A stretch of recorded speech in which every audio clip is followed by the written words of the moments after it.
You danced the bop and done the stroll. The time to rock is getting old. Now clap your hands right through the dance. The beat will put you in a trance. Clap your hands, yes, clap your hands.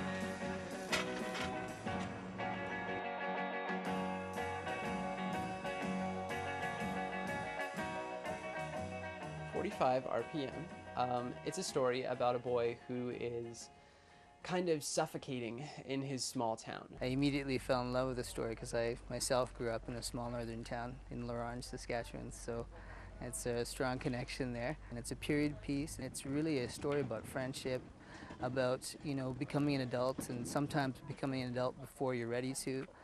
I'll die if I don't get out of Goose Lake, I swear. You've been saying that every second day since we were kids. Yeah, well, this time I mean it.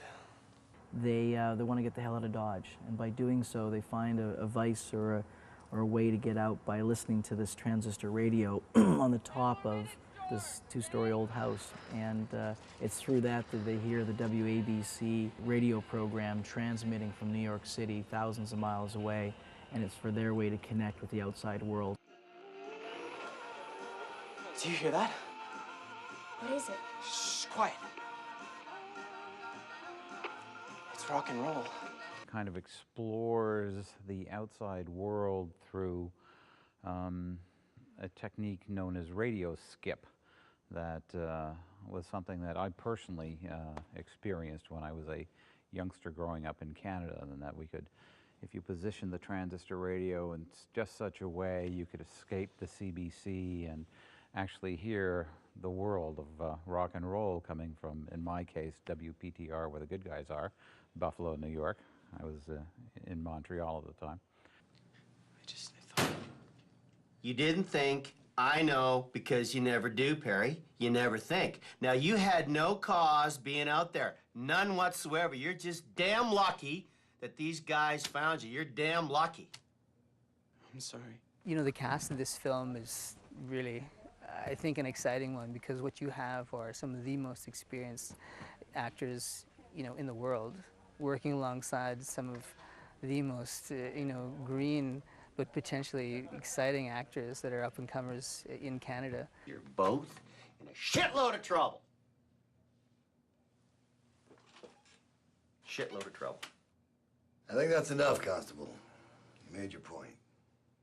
Dave and I were talking. He was willing to take a risk.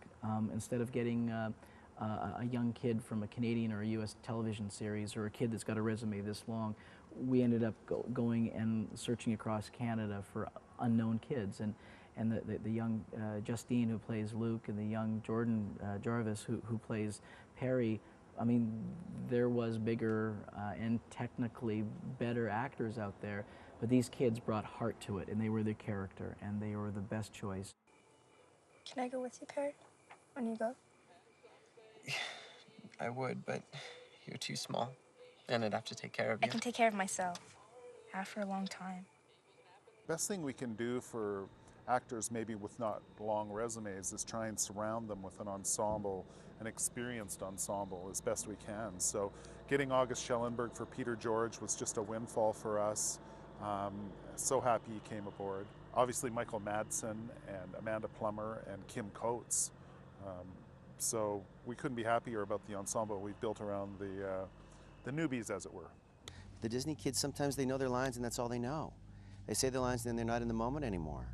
And sometimes to cast kids that are pretty raw and pretty ripe and pretty unused to things, they can meth it out. They can be real and just be themselves. Hey, I'm sick! I don't want your shit! I'm sick! Going. Stop it. Get your clothes on. Parry, Just leave me alone! Parry! Shit! Come back here! You little George, stop it! Stop running! We shot a scene last night with me, Jordan, and Michael, and when I read it in the script to begin with, it was just like an average scene to me, and last night when we did it, it was just like, I don't know, it felt so real because Michael was making it actually really awkward, and that's how the scene was supposed to come across, and I was so nervous to work with him, and I know Jordan was really nervous too, so it came across like exactly how they wanted, I guess. Listen, Perry.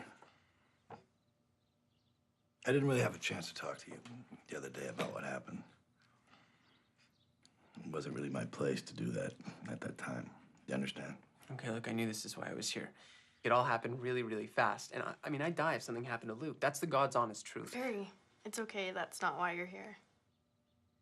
Listen, Perry, what I'm trying to say is that I thought you acted very bravely in the woods and at the police station. Really? Yeah, really. And that is the God's honest truth, too. It's nice to be able to play a father, play a character different than what I usually do. And in this case, I also have a daughter, which is interesting. A difficult set of circumstances, raising a girl. Of course, the story takes place in 1960. I think the values were a little different back then. Debbie! Debbie, what's going on in there? We're studying, Daddy. Mm-hmm. Well, don't study too hard. No, sir.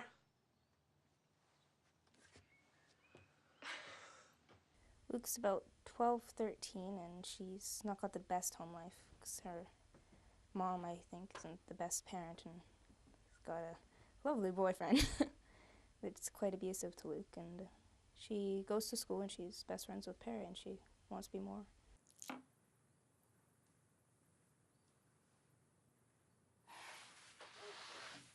Roy and I need some time alone tonight, sweetie. All night? Just a few hours or so until he heads off to work. I'll put the porch light on when it's time to come back in. It's fine with me. Perry and Luke are the best of friends, and I think this is where the friendship aspect of the story really comes into play. It shows the multitude of levels of friendship, you know, how you love each other one second, you hate each other the next. They are really just the epitome of best friends. Look, Debbie's a friend, Luke, okay? Do you want to win this thing or not? Hey, enough! God, you are too much sometimes, you know that? It's me or her, Perry. I'm taking you to New York, okay? Remember that. That's to be seen. And stop telling people we used to bathe together, okay? It's embarrassing. You're embarrassing. We treated kids differently in the 50s than we do now. You know, I can't spank my daughter. I've never spanked my daughter. It's not cool. It's not the way to go.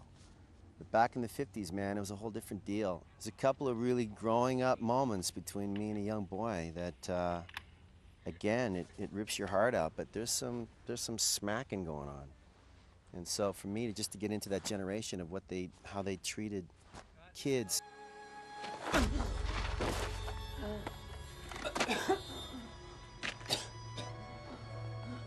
Life's not fair sometimes, is it? And I play the role of Peter George, who took Parry in, played by Jordan. And is a grandfather figure kind of thing, and loves the boy very much. Also loves the little girl, Luke, very much. She wants me to be her boyfriend. She tell you that? Well, not in so many words, but that was the gist of it, yeah. When you were little, Luke's mom used to bring you over to the house. We used to bathe you, too, in a big tin wash tub. Got a photograph of you somewhere. The two of you. Naked as jaybirds. That's perfect. To meet Dave, and I say this as a friend and in term of endearment, he can be a bit of a spaz. He can be, because he's just so passionate, he's so wound up, and he's just like he's multitasking, and I multitask 4 things at a time. He does 6. He is as cool as a cucumber on set. He is absolutely relaxed, in control, and I think it's spectacular. I'm just happy to have an airplane and some camera stuff. It was overcast, it doesn't look beautiful, it doesn't look beautiful. Still a plane flying in the air. Working with Dave Schultz it's always an adventure. He's a really unique and crazy and cool guy.